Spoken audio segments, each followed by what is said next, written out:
Hi guys, and welcome back to another fly tying tutorial. The fly you see in the vise is a red butt crippled cull. Now I practiced for ages saying that because it is a bit of a tongue twister. It's a fly by Russ Owen and I'm going to show you how to tie it. So without further ado, let's get into it. The hook in the vise is a Hanak H230 barbless hook. This one's at size 10, it's finished in black nickel and it's on a medium wire. The thread I'm going to be using today is from UTC, it's 70-aught and as you can see it's a tan thread. Now I've already pre-waxed the thread and what I'm going to do is catch just in behind the eye. Now although I'm using this barbless Hanak hook, I believe Russell ties his on Kamazan B170s. From size 10 down to about size 14. And if you think this is going to be too complicated for you, you can get this fly in the fly shop. They sell them in the various sizes that you might require. So what I'm going to do is probably not how Russ has tied it, if I'm honest. I have a different way of tying my culls, and the first thing to go on is the CDC. But it'll look very similar to his original pattern. So I've got 5 plumes of CDC which I've stacked here, and what I want to do is just back from the eye is catch that in. Now the length coming out protruding from the front is probably just about the same length as the shank hook. I didn't measure it up, but just shy of the shank hook actually on a size 10, but that'll be about right. So I've caught that in place. Now I'm going to lift the front. I'm going to get a couple of turns in front there, and then I'm going to lift the back just to hold it into place. Now the reason I want to tie this in first is it's going to help me with the body shape, and what I mean by that is when I come in to trim the CDC, I'm going to be able to cut it at an angle. So when I bring my thread up, I'm starting to already get that nice taper, which is a shape that I want for this fly. So I'm going to bring the thread all the way to the bottom, like so, and that. So proportions wise, that's looking pretty good to me. The next thing then is we're going to tie in a red butt. And I'm simply using some mirror tinsel here. It's at 0.8 millimeters, and I'm going to catch that in just before the bend of the hook here. A couple of turns. Now I'm going to bring my thread just as it's starting to bend round there, and then I can bring it up and just get it out of the way, and then I can bring the flashy red butt all the way around. Now the length of the butt, the photograph I'm using for reference for this fly is on the fly shop's page, so I'm assuming that it is correct, and it's got a fairly big red butt. So I've brought that up, and what I'm going to do now is just trap it in with my thread.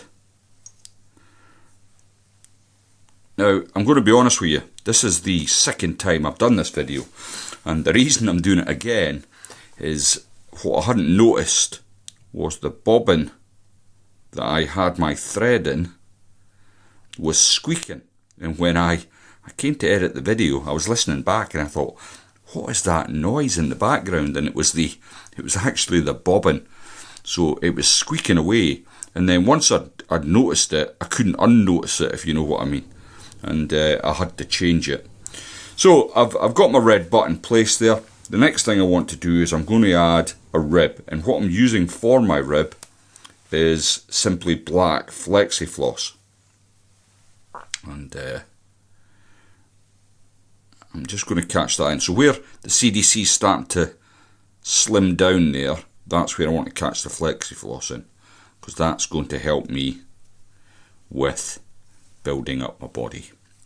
Again, once I've trapped it in proper, I can come down keeping the flexi floss under tension so that it's getting really thin, and then the red butt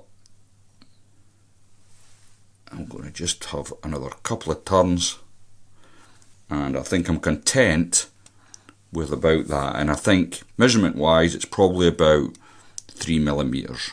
Now the next thing I'm going to do, UTC thread is you can split it if you want to, but if you want it to flatten out, you simply give it a little twist anti-clockwise, and it'll unravel, it'll flatten out for you. Now what I want to do is just build a nice thread body there, all the way up the shank. There might be a little bit more work to do at the top here, where the step of the CDC is, and then I can come all the way down.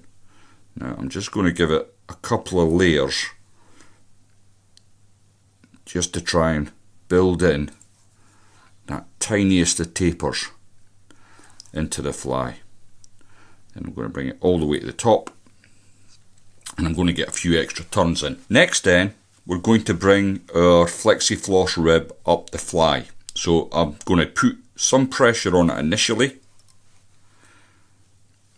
to start it off, and then as I come up the body, I'm simply going to ease up on the stretching and get a more pronounced rib. Bring it all the way up.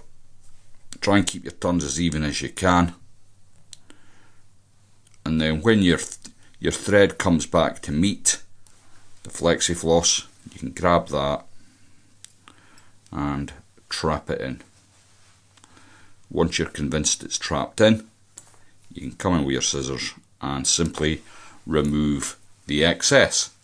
Now, I'm going to, and this might seem a little strange, I'm going to add a coat of UV resin to the body. But there's a good reason for this. It protects the body of the fly, obviously. The rib, trout do have teeth that will destroy your flies. But what it also does, and I think more importantly, what it does is when the fly is cast onto the water, having that smooth, slightly weighted body, I suppose you could say, because you've added a layer of UV resin, it will make the fly cock and sit in the water the way you want it to sit. So the body, with this fly, it's designed that the body will sit subsurface, and the abdomen and obviously the CDC wing here, I'll be keeping it afloat.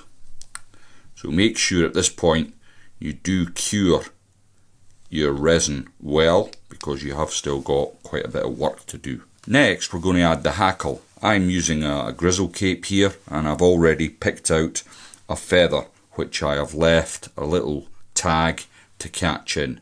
Now the hackle I'm going to tie with a good side going onto the fly, and the feather is in the same direction as the CDC.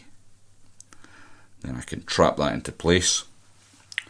And for the thorax area, I'm going to use some, if I can just find the right thing, and I can't. Here it is. It's a trout line dubbing, and it's dubbing number 3, I think, or 1. It's either 3 or 1. I've got it in this thing, and when I've written it on, I've not made much of a job of it. But basically, it's a squirrel dub or a hare dub, and it's got UV flex through it, which will add a little something to the thorax area.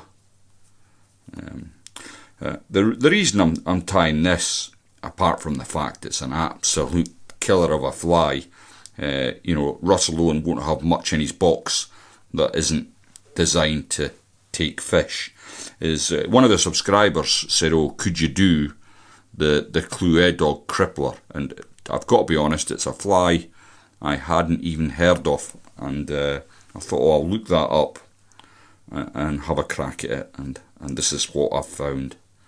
It's very similar to a Gareth Dixon pattern, actually, who also works and lives near Clywedog, and it's probably why Russell's tied something very similar.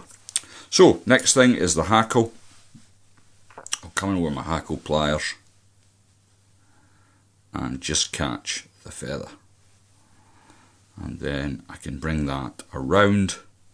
Now I'm only looking for a couple of turns of this really, it's just a suggestive hackle rather than, and it will assist the fly in staying up in that surface film, but it is more of a suggestion rather than serving a huge purpose.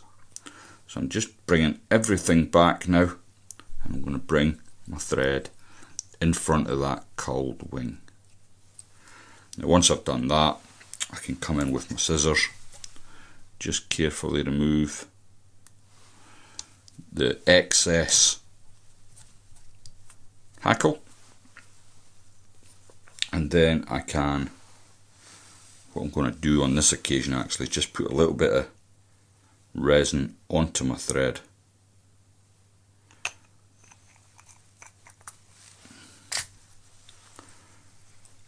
And then I'll get my wet finish tool, pull everything back out the way. And how would I fish this one? Well, I think as part of a team,